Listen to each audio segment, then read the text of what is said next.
মায়ের অসুস্থতার মধ্যেও দেশে ফেরার সিদ্ধান্ত নিতে পারছেন না বলে জানিয়েছিলেন বিএনপির ভারপ্রাপ্ত চেয়ারম্যান তারেক রহমান।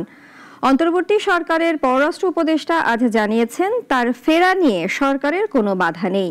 প্রয়োজনে একদিনের নোটিশে ট্রাভেল পাস দেওয়ার কথাও জানান তিনি। এমন প্রেক্ষিতে প্রশ্ন উঠেছে, তার ফেরার সিদ্ধান্ত নেওয়ার নিয়ন্ত্রণ কার হাতে? আনোয়ার হোসেনের রিপোর্ট।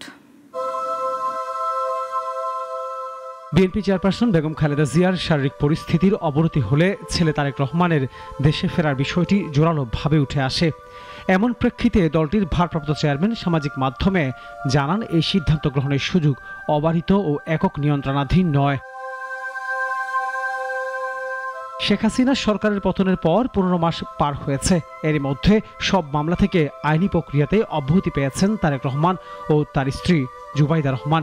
পাশাপাশি নিরাপত্তা নিশ্চিতের জন্য বিএনপির দিক থেকে দুটি বুলেট প্রুফ গাড়ি কেনা ও অস্ত্রের লাইসেন্সের আবেদনের খবর সংবাদ মাধ্যমে এসেছে।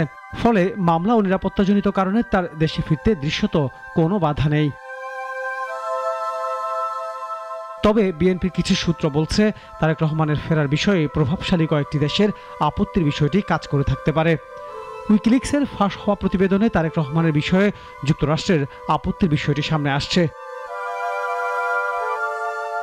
এদিকে বিএনপির ভারপ্রাপ্ত চেয়ারম্যান তারেক রহমান দেশে আসতে চাইলে একদিনে ট্রাভেল পাস দেওয়া সম্ভব বলে জানিয়েছে পররাষ্ট্র উপদেষ্টা মোহাম্মদ তৌহিদ হোসেন।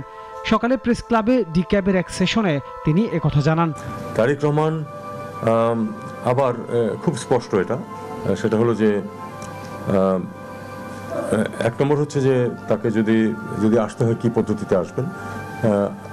এটা নিয়ম হচ্ছে যখন পাসপোর্ট থাকে না বা মেয়াদ উত্তীর্ণ হয়ে যায়, তখন কেউ যদি আসতে চান তাহলে তাকে আমরা ওয়ান টাইম পাস একটা দিয়ে দিই আর কি, একবার দেশে আসার জন্য। তো এটা দিতে একদিন লাগে। কাজে এটা উনি যদি আজকে বলেন যে উনি আসবেন, আগামীকাল আমরা এটা দিয়ে পরশুদিন উনি প্লেনে উঠতে পারবেন, কোনো অসুবিধা নেই। এছাড়া 1/11 পর তারেক রহমানের বিদেশে যাত্রার সময় একটি মুচলেকার প্রসঙ্গ আসছে ঘুরে ফিরে।